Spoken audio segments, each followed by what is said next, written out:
wept. Hello beautiful people, welcome back to Winning is Winning, where we dish out healthy recipes as well as talk about child nutrition and motherhood.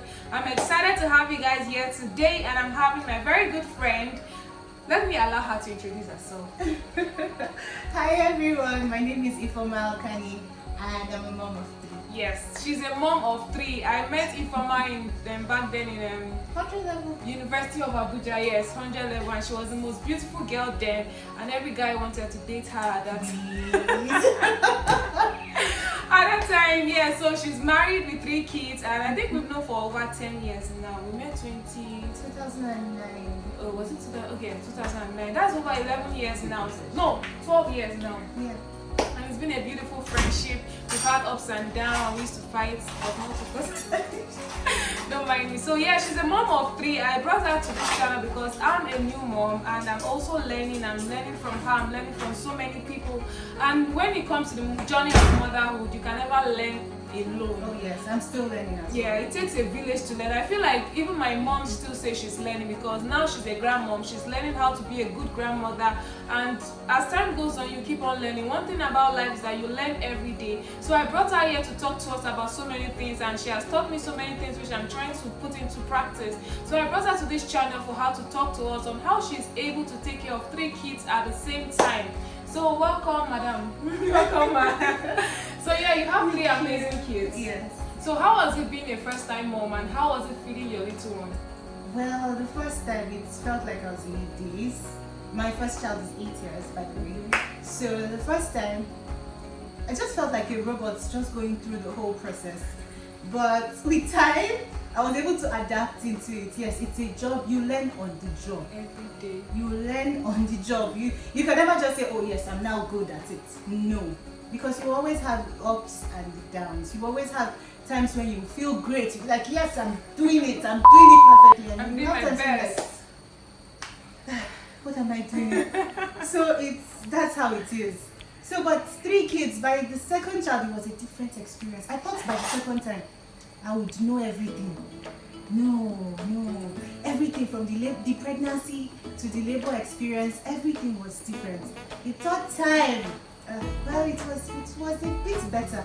By the third time, like I would say, I was able to do some things by default, but you still learn on the job. Yes. So aside from feeding, you say your 3 little ones had different feeding language.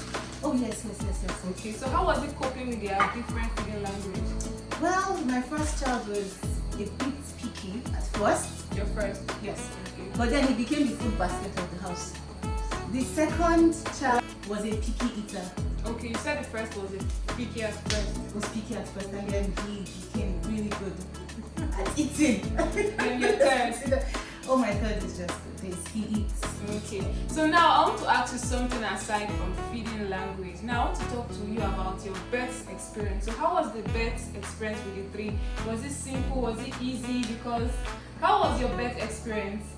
Well, the first one was good. I did not cry. The second one, oh, I wept. You said you did not cry. So there's a difference between crying and wept. During pregnancy antenatal classes, the nurses would be like, oh, how was your labor experience? Did you cry? Or is there anybody here that did not cry? I will stand up and say, no, I didn't cry. And then the second one, I became humble. I wailed, I cried. Okay. So why did you wail and cry? Oh, it was painful. It was very painful. So what was the difference between the first and the second? The first one was longer. The labor was stretched out over several hours. The second one was short, intense, painful. She said she wants to come out now. And she worked hard. Oh my god. So the third, how was the third? The third was painful too. So the first was actually the sweetest. Me, so far, my first was not easy though. I had a CS and it was actually painful. It was really, really painful. And when I think of me going there again, I'm like, am I sure I don't want to? I just want to stay at this one, but God will give us the grace to to cope and all that. So now you have your children in the space of you have 8, you have 6, you have 3. So that's about 2 years. So at any point feeding the 3 of them together, do you feed them different meals or you feed them the same thing? Well, like for example, right now, the last one still takes cereals in between meals, and the second one, she likes cereals as well, so sometimes she joins me. Zavi doesn't eat all cereals, my first child. Yes, he doesn't eat all cereals. He would never take pap or anything that looks like pap. From yogurt, pap. He has even crossed out tea. Milo. Yes, he doesn't take any chocolate drink. He's not a big boy. So now what's your thoughts on cereals? Like me, I'm not personally a fan of cereals because I find it that they put a lot of preservatives which I'm really against. And again, there are so many added sugars which I think is too much for a growing child. And mostly in Nigeria, and most moms don't really read the labels, which I want to talk about. We just see it, and like I was reading the label of one of my friends' son's cereals, and I was going through the label and I saw different types of sugar, 4 types of sugar. And it is written, the first one they said sugar, the second one they said glucose, the third one they said fructose. Like there are so many sugars in one. I want to ask you the name of the cereal, but I don't think we should do it. I'll tell you later. I'll tell you the cereal later, but not. I don't want to backlash anybody here. So I was like, different types of sugar for a little child's food is too much. So what are your thoughts on cereals? Well, my thoughts on cereal is, I feel they complement your meals. Okay. It shouldn't be the only thing you feed your child, but it should complement the food. I think that's what, if you must, because I know most mothers are very busy, so like cooking all the time, like what I do for my little one when I was, besides I'm in Nigeria now, is I always make his food. I like the fact that I said cereal should complement the food. Like, new moms, they are always so busy, so like cereal is just the to-go thing they want to do. So me, what I normally do is I actually batch and make my little ones meal prep. So for the week I can do like spaghetti, then put them in the freezer. Then when it's time for lunch, dinner, I'll put porridge, I'll bring it out. So it's easier because, but let me be honest, I think cereal is actually very easy and fast. Like if you just want, you can't crack your head on what you want to do. You can just go to cereal, and that's why I have a meal earlier on. I'm not really a fan of cereal because I was looking through my friends what she gives her little one, and I saw like 4 different sugars, different names of sugars. We had white sugar, we had brown sugar, we had fructose, we had glucose, and I was wondering like, for just a little child. So I feel like it's important for mothers to read labels and to do research. I noticed most mothers don't do research. So far they are selling it in the store, or maybe if they go to H-Medi, if they go to a nice restaurant, they go to a nice supermarket, they'll be like, if it's in this supermarket, I want to raise Ajebota children.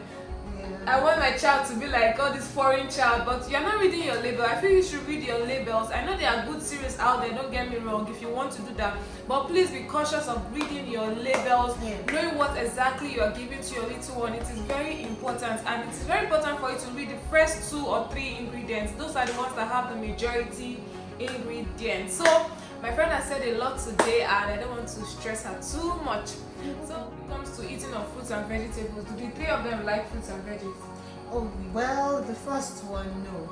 He's picky with fruits and veggies. Yes. He likes bananas, as in he loves bananas. But the second and the third, yes, they like fruits and vegetables. No, they like fruits and vegetables. The first, that's no. I feel like every child likes bananas.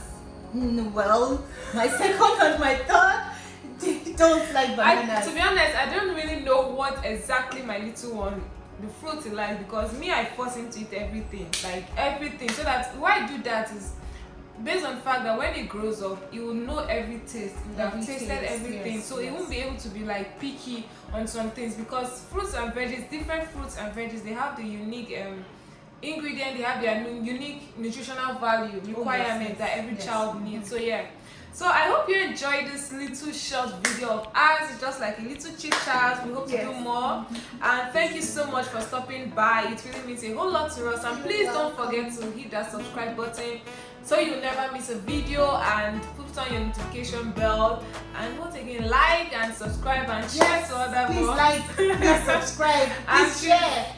She's actually new to YouTube. I'll leave her handles here so that you can as well subscribe and support her. She'll be talking more about motherhood. And I'll see you in the next one. Until then, please stay safe and remember, we love you. Your little one needs all the nutrients they can get from real food. Let's raise all the kids together. Bye.